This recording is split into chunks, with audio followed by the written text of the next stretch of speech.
ndax wér-gu-yaramu Ousmane Sonko moom dafa soxalul ñi nga xamante ni ñoom ñoo nekk ci état bi wala déet loolee ab laaj la boo xam ni dañ koy samp ndax ñi nga xamante ni ñoom ñooy waa administration pénitentiaire ñoom ñi nga xam ne ñoom la ñu dénk ñi nga xam ne ñoom la caabi bi féete ginnaaw ñoom day génn leen ab communiqué ni ki démb jébbal ko ki nga xamante ni moo di Aïssata Tall Sall communiqué bi vidéo bi ñu weesu ñu ngi leen ko ci leeralal ci li nga xam ne loolu lañu wax ci communiqué boobu noonu mu soxal tolluwaayu wér-gu-yaramu ki nga xam ne moo di Ousmane Sonko li nga xam ni wax nañ ko ci ba soxal yaramam tàngaay yaramam ngeen xam ni mi ngi toll ci 40 degré waaye tamit ni nga xamante ni moom la Ousmane Sonko nekkee mooy situation bi nga xam ni moom la Ousmane Sonko nekkee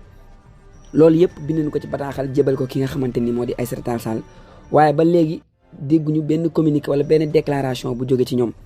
ca li leen wax dafa leer Ousmane Sonko mi ngi réanimation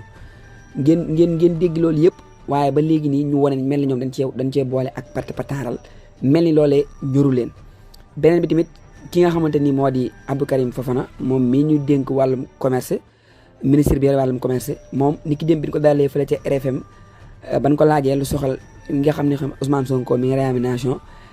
tontu bu ñàkk fedd la ci tontu la mu ci wax mooy comme que moom avocat dafiy yéegoon ci chaise roulante dem aéroport wàcc France di dox ak tànkam man kookee bu nee ma client am mi ngi ci réanimation man duma ko gëm mu mel ni ñoom mbir yi dañ koo jàppe ay léeboon ak lippoon ñoom gëmuñu ko daal ñoom mel na ni ñoom théâtre lañ ko jàppee kon man yaakaar naa ni patron ci boppam dafa jàppe mbiri théâtre loolu moo waral ñoom bu ñu leen nee Ousmane Sonko mi ngi réanimation ñu jàppe ko ñoom ay caaxaan ba waral ñoom duñ ci àddu waaye yaakaar naa ni lii ku ci waxul rek fa mu mujj mën naa bañ a neex ndax Ousmane Sonko mi ngi ci réanimation ñi nga xam ne ñoo koy faj wax nañ ko avocat wax nañ ko maître Ciré Clédor Ly wax na ko benn yoon du ñaari yoon waaye tamit ki nga xamante ni moo di Juan Branco di avocat bi nekk fële ca France ni ki démb dalal nañ ko fële ca RFI mu àddu ci waaye mel ni ñoom daal dañ cee wane ak pataaral ca Ousmane Sonko jamono ji wér-gu-yaramam doy na waar lool waaye nag da ngay dégg ci réseau yi comme nii rek ñu di la wax naan la Ousmane Sonko mi ngi réanimation di leen ko wax ñi farandoog Ousmane Sonko di wéy di kon ne di wax ci état de santé Ousmane Sonko ñu jiite mel ni ñoom loolee ñoru leen ci yaakaar naa ni mbokk yi loolu doy na waar lool nit xanaa yaa ko tëj